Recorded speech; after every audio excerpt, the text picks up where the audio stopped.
Welcome to the Human Conversation podcast with Jules White, the real dragon slayer, author and entrepreneur sales coach. Tune in weekly for human conversation about business and sales. Enjoy business expert interviews, educational episodes, and virtual cuppers with entrepreneur business owners. So grab yourself a cuppa and enjoy. Here is your host, Jules White.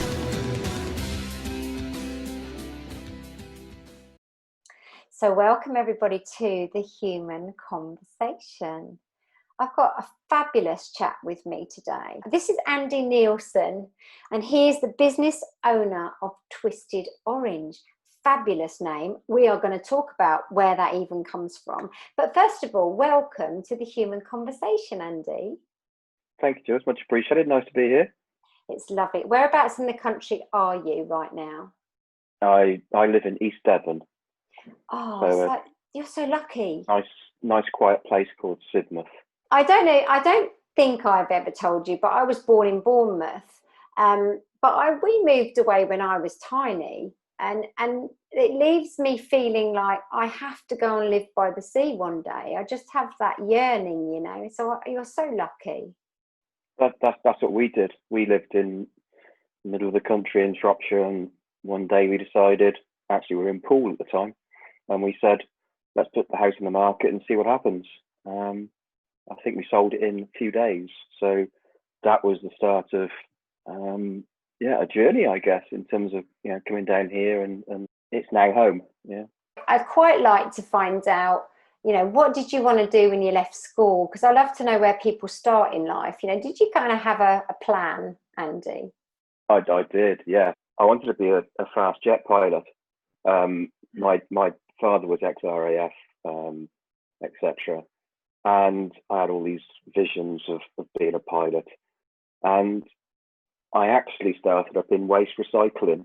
I love that. Because that was my father's business. He was a world leading authority on waste management at that time, late 70s, early 80s. So I left school on the Friday and went to work for him as an apprenticeship on the Monday. So I went from fast jet pilot to bin man, really. It's a great story. I feel like there's a book there somewhere, Andy. It's probably a very short one, but yeah. Oh, that's so fun. So what did you do for your dad? Was it just sort of whatever needed doing? It was an apprenticeship in terms of engineering. So I did a lot of drafting. So in the old days when draftsmen used to put designs on paper before CAD, I did my apprenticeship in basic engineering, so I made toolboxes, etc., as you do, and then assisted in the factory with the plan to eventually, move up into the, I guess, the management and the development of the business. But sadly, it only lasted 4 years before a couple of customers, say, reneged on our deal. It sounds awful, but in essence, they did, and we couldn't afford to manage the lack of cash flow. So sadly, the business went bankrupt. So what was next?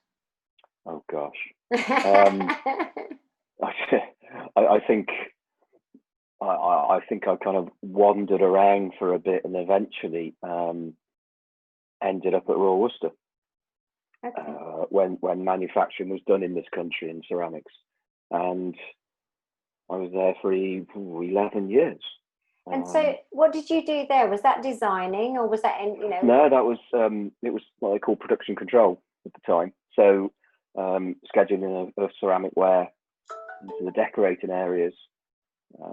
So I went from being the son of the boss in a small engineering firm to working in a factory of, my particular factory had 300-400 people. The majority of the work, and it's not sexist, were done by ladies in terms of the lithographic transferring, and they were a tough audience, and they ripped into me something rotten on my first few days, the first few years actually. But yes, it taught me a lot of lessons, I would suggest. Probably not all good, but that was then, I was then thrown into buying, and that was my first real experience of a buying role. Yeah. Because in those days, stock control was done by cards rather than computers. Yes, it was. So, yeah. because of my organisational skills, they wanted me to go into that area and apply that, if you like. And that was it really. Ever since, I've done nothing apart from buying in supply chain. That was 1987, I guess, when my first buying role. So that's a long career, isn't it? A lot of knowledge there, I suspect. Royal Worcester, you said, didn't you? Yes. So there was a few, wasn't there? Royal Dalton, Royal Worcester. Yeah. My mum collected a lot of china, and I had thimbles Wedgwood, and things. Spode. Yeah. So Stoke was, obviously the potteries. Yeah. Denby as well. Yes, I remember Denby. In central UK. So it was good memories. I suppose I've got a parallel journey in a sense, in that I sold stainless steel. So then I was sitting in this world full of men. I mean, quite literally, I rarely saw a female. I think we had another couple of female salespeople on the stainless steel team. But my customers were all men in machine shops, machining steel, tough gig, really tough. Yes. So we had it's interesting, isn't it? We've had a similar sort of journey, but obviously just on different levels, with you with all the women and me with all the men. But you do learn a lot, don't you? Yes, they were, in fairness, they were good times. They were amazingly genuine people. Yeah. And there was a fair bit of banter, but actually they were very hardworking and all looked after each other. So I knew you probably first time. For some reason, I feel like, did you actually come on the Why Boston Golf Day, or did I invite you and you couldn't come? You invited me and I sadly couldn't make it. That's how we first connected, wasn't it? That's correct, yeah. A few years ago now. Where were you working at the time? Because that would have been, I don't know, I'm thinking it was 2012, 2013 time, maybe. I would have been around just come out of Fitness First or going into Clark's shoes, I guess. Yeah, I seem to remember Clark's. I mean, the thing is, Andy, you've worked for some big brands, haven't you? I have. I've been very lucky, yes. I mean, Halfords, from a retail perspective. I moved back into ceramics for a short time, into Wedgwood for a couple of years. Fitness First, Clark's. So, yes, I mean, and they've all kind of shaped the journey, I guess. Not all positively, but that's what it does, isn't it? That those roles and those positions and those businesses and the people in them shape the person you become, and that's certainly what's happened to me. Yeah, very much. And you mentioned obviously you were in a buying role. That was kind of your forte. Yeah, so I've since '87. That's what I've done. I learned I caught the bug very quickly, if you like, at Royal Worcester. And whilst it took me a time to fully realise that this is the career I wanted, once I realised it, and I became a lot more inquisitive about it, and that was the reason I left Royal Worcester. One of the main reasons was to be inquisitive. I was lucky at Royal Worcester. I had an incredible boss called Duncan Lewis, who was a very good friend as well. And throughout my, not tantrums as such, but I was a young pup who thought he knew a lot more than he did. And Duncan was very patient and very supportive of me. And I'll forever be grateful to that. And he kind of set me on my way, really. He provided that first bit of foundation of, here's what you need to do if you want to become a good buyer. And to this day, he was my first role model in procurement. And I think this is why I wanted this conversation in a way with you, because you're kind of my opposite. You're my oppo. If you think about this, I don't see it like that at all, as you know. But, that was what we were taught in the old days. They would put salespeople on buyers' courses so that they understood how buyers buy. I don't know if they did that with you buyers, whether you ever sat on sales courses, but it was always that competition, it's the buyer. Oh, absolutely, yeah. It was very old school when I first went into buying, and the account manager used to come down, take you out for lunch, have a few beers, walk back after an hour and a bit. Then you sit down and say, yeah, okay, that's fine. deal done. The role or the relationship between the account manager and the buyer was very different then. And now it's become a lot more technical, if you like, and a lot more focused on value and delivery. Whereas there it was the relationship was focused on being transactional rather than being proactive or mutually beneficial. It was all about the numbers and the incentivization on their part. And of course, at that time, buyers weren't incentivized. So salespeople used to come in their Flash Ford Sierras or whatever they were with their push button radios and their bricks, their brick phones. Exactly, yeah. And you look at it and you go, well, hold on a second, that's not quite right, is it? Because if I'm saving money for the company, shouldn't I be incentivized? And obviously now it's a lot different, but then it was, crikey, it seems like a different world. Yeah. But I did learn at an early stage that it was about mutual respect. It was about the way you communicated, not what you communicated. And I wasn't great. I was far from perfect. It's interesting, isn't it? The old school stuff, because sales was the same. Sales was about transaction and numbers. And actually in some businesses, that's still how they look at it, sadly. But I think more and more, we're now realizing that we need to be actually working on that human level. I'm all about human connection when I talk about sales. So yeah, absolutely. Let's just talk about Clark's, because you were pretty senior, weren't you, at Clark's, Andy? Yeah, I look after the procurement for global supply chain, so the logistics, the warehousing, etc. Not working directly for the global logistics director, but dotted line, if you like. And my role was about supporting that particular function globally. So Asia Pacific, Americas, and obviously Europe and the UK. And again, I was really lucky to work with some incredibly talented people and passionate people. And it's heartbreaking to see, the fact that Clark's are struggling now. But at the time, we between us, the people that were involved in Clark's at the time, and I'm still in contact with a number of them. It was very much about what can we do together. And we had some great successes. And again, it was very much about bringing relations to the fore. Relationship development wasn't just about external with suppliers and salespeople. It was about internal with stakeholders. Yeah.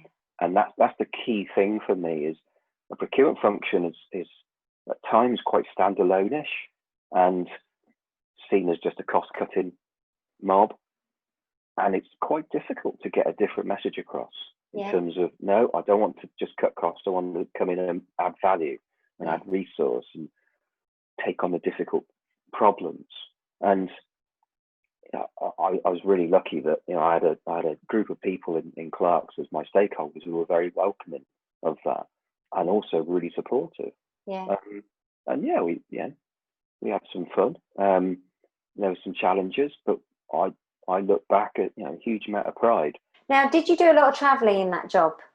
I did, yeah. It was a lot of travel to the States, which I think has been well documented that travel was partially, the cause of my my poor mental health ultimately. But it was what was needed. Face-to-face contact is always much better than phone, Zoom, emails. And during that time at Clark's, there was a lot of work going on with, and I'm sure you won't want me saying, UPS. So they're one of our key suppliers. We had to create efficiencies.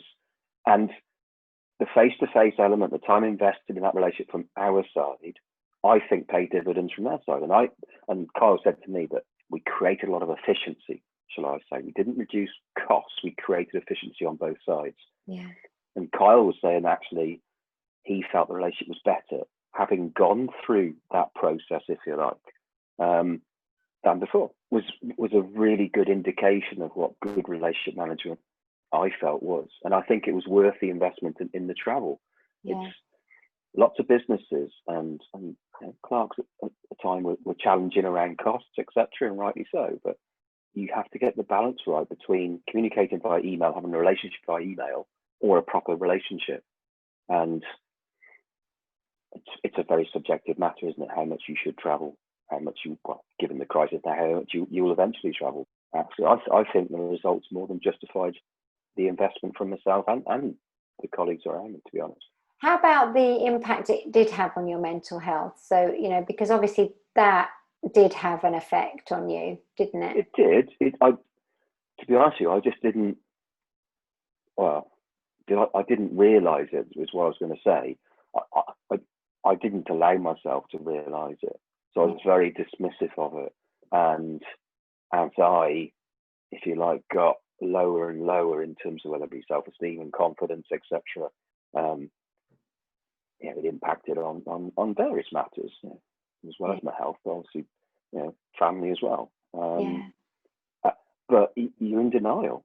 I was in complete denial. I think, and I wrote an article saying that my breakdown came only as a surprise to me, because I was a typical bloke. I'm all right. I'm fine. I can work 24 hours a day, not a problem. I can fly to Washington and fly back, no sleep, that's fine. And I wasn't. It was just a complete lie and a fabrication. And it took a few years to catch up with me, but when it did, it really did, sadly. So. And what's been the longer term effect of that, Andy, as far as you're concerned? Well, I think eventually when I did fall over, I guess is the phrase I would use. It makes you take stock. There was it was a very dark time, and I think the impact of me and my issues really came home to me. And in fairness, I was very lucky. I thought the NHS were brilliant. I was seen more or less same day.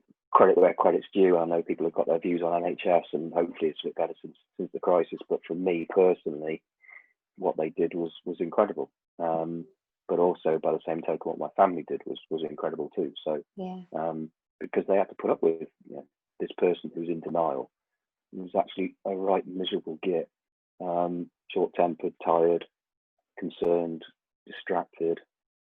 So yeah, I mean, long term, I think I've got to get used to a different me. So I've come out of the corporate world, been working with Louise, my wife, for 2.5 years as a consultant or interim. It allows me, if you like, to better manage the impact on my health. And I work with a counsellor, and it's about coping mechanisms for me. Yes. Personally, and again, this is very personal. It doesn't apply to anybody else because everybody is different. But for me personally, the impact was I need to be able to switch off or switch out, if you like, and have flexibility, and try and make up for, regain, whatever phrase you want to use, for the number of years that actually I've been ill. And I suggest that's probably, 15, 20 years. Gosh, that's such a long time, isn't it, Andy? I want to go on to talk more about this work you're doing with your wife, because that's so exciting. But just so that we don't just move away from the mental health subject too quickly, I suppose my final thoughts on that with you is, what would you now say to somebody who, might be who you were these years ago, and if they are listening and they're thinking, actually, I really am in a spiral, or I feel like I'm in a hole I can't get out. What's the message around that, Andy, do you think? I think it's very easy for me to say in hindsight what people could contemplate doing, not should. I think you need to, if you have a family around you, then let them in. Talk to them, explain, even if you're not sure what's going on. I think it's really difficult in a corporate world in terms of, if you say, do you know what, I can't do this because I'm struggling with my health. The business almost has a duty of care not to put any further pressure on you and actually take pressure off. So, and this isn't necessarily advice, it's just my personal view. It's the reality of what happens. Yeah. As soon as you put your hand up and say, look, I need help, then my thought was always, well, that's the end of my career. Yeah. And people are in a really difficult situation. There are lots of amazing organisations and people out there willing to help. What advice would I give? I think give yourself a break. Yeah. It doesn't mean that you're weak or at fault or wrong, which is all the things I thought. Yeah. And I felt ashamed of myself and my failure, because that's how I saw it, as a failure. Yeah. But now it's different, because whilst I still have my issues, I feel I'm able to cope better. I probably ask my wife better than me, but and they sound odd. I don't know if my counselor's watching this, but she introduced me to a mood cards. It's a sad face or a happy face or a concerned face or anxious face, and on the back it's some of the things you can that resonates with where you're feeling. Actually, some of the things you can do to get around it. So mood cards for me work as part of my personal coping mechanism. And when I have anxiety, then it's a question of how do you bring yourself back into a calm reality. And it's about focusing on 5 things you can see, 4 things you can hear, 3 things you can smell, 2 things you can touch. Or I mix it up because I never get the order right. But again, it's just having those coping mechanisms that suit you. Yeah, I love that. That's real mindfulness there, isn't it? All of that stuff you just said about just being aware of all that lovely stuff, like smelling and touching. And does it always work? No, absolutely not. No. I had a bit of a mini meltdown a few weeks ago because I wasn't following, if you like, my own coping mechanisms, because I was too head down. Must do this, must finish this, what's going to happen, what happens if I run out of work, what, blah, blah, blah. And it all becomes too much. Yeah. And I'm sure that, that resonates with a lot of people, because it's been a tough time for a lot of people. It has been tough. And I love some of the things you've said. I actually think they are truly helpful. Some of the things you've just mentioned, some of those small things, that aren't always obvious things, but just, anyone who is listening, if they're feeling that way, I think some of the things you've mentioned, Andy, are brilliant. Maybe we can get a link to mood cards or something. I'd love to put that in the narrative. I mean, I want to just mention Arthur Ellis, because I'm a non-exec director. I have talked to you about them. I will keep talking to you about Arthur Ellis. I know I will. We will discuss things around them. One of the guy who started Arthur Ellis is bipolar, and just took years to be diagnosed, which was part of the problem for him. And what I love about his philosophy and the ethos around Arthur Ellis is he recognises that the corporate workplace, it actually fuels the problems that we have with mental health. Just the sheer nature of the workplace, it triggers all those little elements that build up. And what he wants to do is almost come in and do a proactive approach with businesses, so that they create an environment that stops those triggers, instead of suddenly reacting every time someone then has a mental health issue. Make it a proactive approach whereby you create a better environment, so that mental health doesn't keep perhaps rearing its head as much as it could. And I love that philosophy. It's quite hard to get your head around, well, what does that look like and how can we do that? But I think as Arthur Ellis, what they're trying to do is become partners with businesses, so that actually it's a constant relationship, as opposed to we'll come and do a workshop so you can tick a box and say that you told everybody they're going to be okay now, So it's a really interesting approach. I wonder what you feel about that approach, from your perspective, being through it. I think there's lots of incredible people, genuine people out there who want to help organisations. Let's be honest, some organisations see that as an expensive option and dare I say it, maybe look to tick boxes as opposed to do anything radical. But that said, it is about looking after your most precious commodity, which is your workforce. Exactly. And, I always liken it to the fact I was walking around an office one day, and every laptop had to be chained to a desk, so a security strap to a desk, which I absolutely agree with. but it did seem that that organisation was taking more care of its hardware than its people. Yeah. Because there was no real, I guess, proactive, say, positive approach to health. Yeah. It was, well, if you were ill, how can we mitigate against us being liable, if you like? I do think that, you know, society is now more conditioned to areas such as this. A lot of people still don't understand it. A lot of people are still concerned it will impact on their careers, which I think is fair enough. Which you mentioned, Yeah, but I think, you know, if anybody's watching this, you know, you're an SME or you're an HR director, or you want to at least understand, if you like, what's out there. It doesn't cost you any money to talk to people. It's incredibly important, and I think that anybody that talks to these experts, it can only be a positive. It's just about people feeling valued and supported and listened to, instead of, you know, you're just a number. So if you don't do it, I'll get somebody else to do it. And, you know, so I've been very lucky. I haven't worked for many organisations like that. There's so much lovely, rich content in that conversation that we've just had there. I love that we talked about that. So important. And I totally value that you've been so open about it, because I know it's going to help people. That's the point. The more you can talk about it, the more people you'll help out there, which is amazing. I hope so. I've got to be really honest that, you know, I do try and be open, and I know that I've caused awkwardness in some people around me. So last year I was captain at the golf club, and mine was my chosen charity. And I know that people felt awkward and people didn't like it. And that was a real shame. That's humans for you, isn't it? And it is, yeah. And you know, I think it's my right to speak about it if I want to. And if it helps one person, then that's great. Yeah.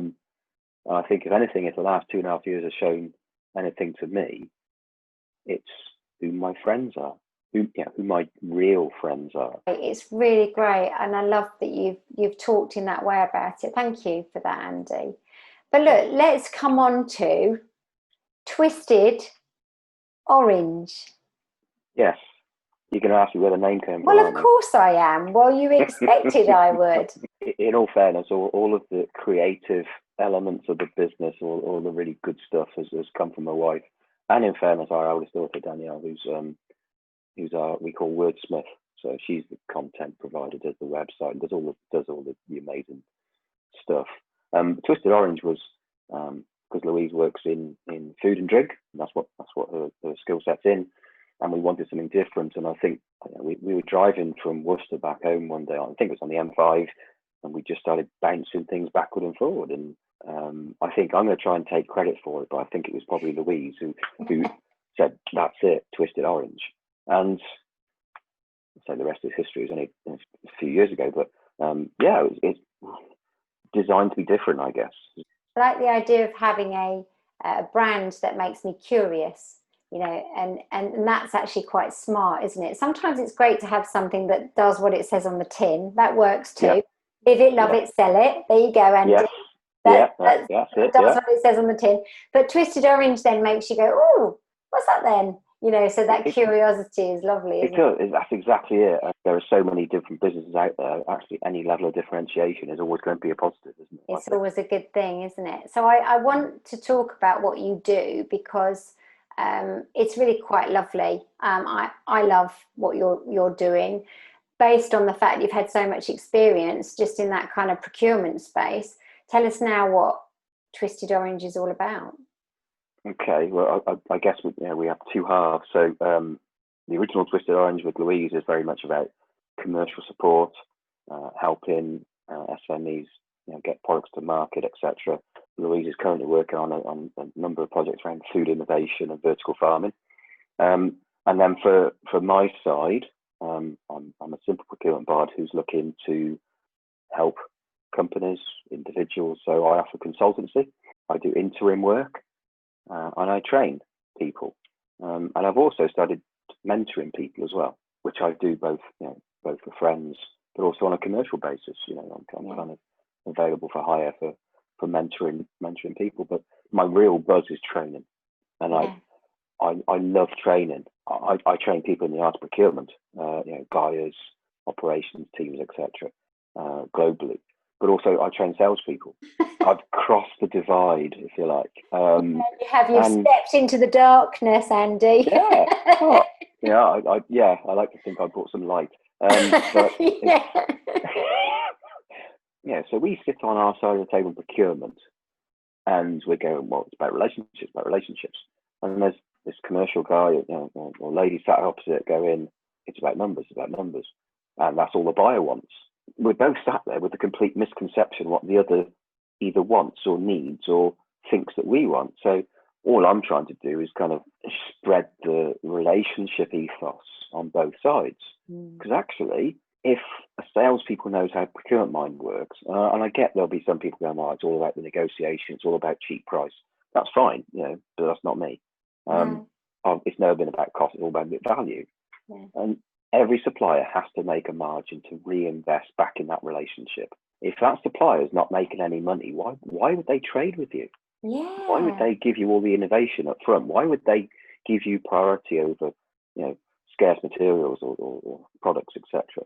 For me, it just seems a natural choice.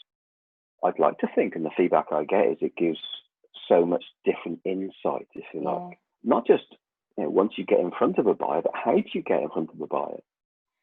Again, so I think it's about how do you instigate positive dialogue that the buyer's not going to go, do you know what, I'm not interested. Yeah. How do you create the need in the buyer to talk to you? Yeah. What pressures are the buyers under? Yeah, exactly. So this is one of my big things, and I know you know what I'm going to say to you, but I'm always talking about step into the world of the buyer.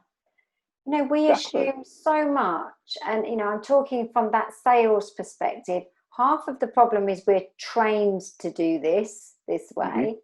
I must just put that out there. That's my little soapbox head on.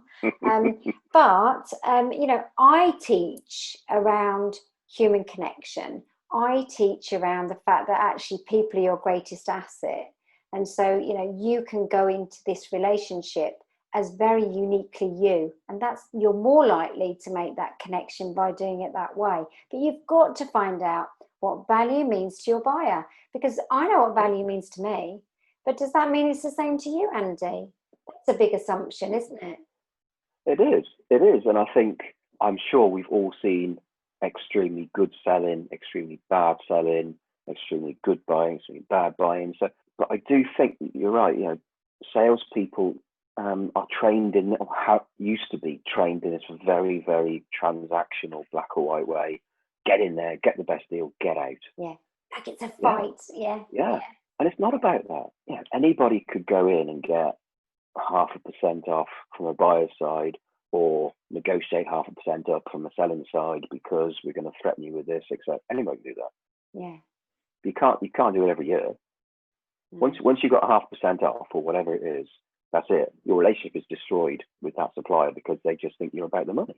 Yeah. And that's, buyers sometimes are their own worst enemy because it's all about cost, and it shouldn't be. If you imagine yourself as a buyer and you've got to save money, so you're sat there and you're buying, I don't know, screen cleaner. Yes. Yeah. So you say, right, I need to save money. Where do you start? But if you said to the supplier, right, can you tell me how to have the same product but cheaper? Can you tell me if that's, that cap can be reduced in diameter or length, and actually you reverse engineer it with the supplier will save you more money together with you than you will on your own. Yes, absolutely. Yeah? That's where the relationship comes from. Yeah. And that's where the benefit is, because you're working together. Yes. You're not saying to the supplier, I'll tell you what, knock 10% off and you can keep the business. Yeah. What are you doing to that account manager, to that business? They'll just go home completely deflated, going, they're not interested in us. They're not interested in anything. They just want cheap. And you kind of summed it up earlier when you said that, any buyer needs to, be able to then reinvest back in that relationship, and I think that was such a good point. So if people want to work with you, what does it look like? Do you do a program? Is it one-off sessions? How does it work for you? It's very bespoke to each client. I can do a basic health check, as I call it. I come in and I go through the systems and ways of working and processes. I can do a full training program. I can do an end-to-end implementation, if you like, of best practice procurement. And a lot of people are interested in saying, well, if you're already here, can you talk to my sales team as well? Yeah. So, and the mentoring and the training, majority of which can be now done virtually because people are a lot more accepting of that as well. That opens up the global market. I think, I had 5 or 6 training sessions set up just for lockdowns, which I lost immediately because we couldn't travel, like Singapore, Dubai, Oman, etc. Whereas now I can deliver virtually. Yeah. So it actually works out a lot cheaper for the client because they don't have to pay my expenses. I don't have to travel. And more importantly for them, they don't have to create issues in their own business by having their people trapped to one location from all over wherever it may be. Hasn't it changed our world in that respect? Mm-hmm. I mean, I'm excited about the way that we can, somebody was saying on an earlier podcast, I was a guest on a podcast before this, they were talking about this hybrid approach of us now being able to train, as you say, online, but equally at some point be able to still do some face-to-face, because there's definitely this benefit in that, but it's not all pressured to do everything face-to-face. Yeah, I think hybrid's a real good way of putting it. I said, as far as I'm concerned, we can offer a solution that suits the client, and that includes Louise. So we can both come in and be that resource, and also I've got access to associates who can come in and support me as well if the project is big enough. So if anybody just wants to chat, I use this phrase again. Not all advice costs money. The contact details on LinkedIn, obviously, website, Twisted Orange. Just really happy to help and understand where mutually beneficial opportunities might lie. It's really super what you've done in that, using that kind of procurement skills and all that fabulous knowledge to work with salespeople. And I know you're also obviously working in that procurement space still. But to be able to then push it into that sales space, that's really fab. I love that. I love that a lot. That's good. I hope that cool. People listening do as well, because I'd like to do a lot more of it. Yeah, it's gold, Andy. It's gold, because any salespeople needs to speak to somebody like you. There's a whole wealth of knowledge right there, isn't there? There's a lot of years, yes. Yeah. You have a UHP, that's for sure. I'm telling you now, that's brilliant. And we'll put all the links in so people can connect with you. So don't worry about that. They will be in this podcast for people to see. Thank you. Is there one place you hang out that you kind of think that's the best place to find me? I'm kind of like, for me, it's LinkedIn. I'm always on LinkedIn, that's a good place. Yes, I'm pretty active on LinkedIn. I love what you're doing. You know that. I've told you that a few times. And it's been so lovely to talk to you on my podcast, because I knew this conversation would be interesting, coming at it from, a procurement man talking to a saleswoman. That's got to be a great conversation, hasn't it? Well, I think so, yeah. I mean, ultimately, a procurement man married a saleswoman, because obviously my wife's in sales. So, well, there you go then. Match made in heaven, I'm sure. and she is very much boss. So I just want to make sure that gets recorded as well. Yeah, you might need to just run this by her, this conversation. But last thing I want to leave the listeners with is your final thoughts. So what advice would you give? If you could give us one thing, what would it be, do you think, that you'd like to leave the listeners with? I think it's be kind to yourself. Yeah. That's what I would say. And I think we're very good at being harsh about our actions, our thoughts, whatever it may be. Actually, just be kind to yourself, and then the world's a lot better. Yeah. Thank you, Andy. What an amazing way to finish that conversation. That's wonderful. It really is. Thank you so much for joining me. Much appreciated. Thank you. I really do appreciate the invite. It's been fantastic being able to talk. Yeah, it's good to talk, isn't it? It's good to talk. It is. It's very good to talk. Yeah. And listeners, I really hope you've enjoyed that. There's some really important things in that conversation for you to take on board, not just the whole business stuff, because that's gold dust, you know, that's wonderful, but the mental health stuff is also really important. And it's okay now to open up, and it's okay to be kind to yourself, as Andy says. So I really hope that that's inspired you listening to our conversation. And of course, wherever you listen to, please just like and subscribe. We're on Apple Podcasts, Spotify, Stitcher, SoundCloud, and of course on YouTube, so you can see Andy's fabulous face. So please do join us next time on The Human Conversation. Thanks for listening. Ta-ta for now. You've just been listening to the Human Conversation podcast with Jules White. To find out more about the other work that Jules does, please visit her website, www.liveitloveitsellit.co.uk. And if you enjoyed the podcast, then please do leave a rating and review on the platform you use to enjoy her show. Thanks for listening, and see you next time.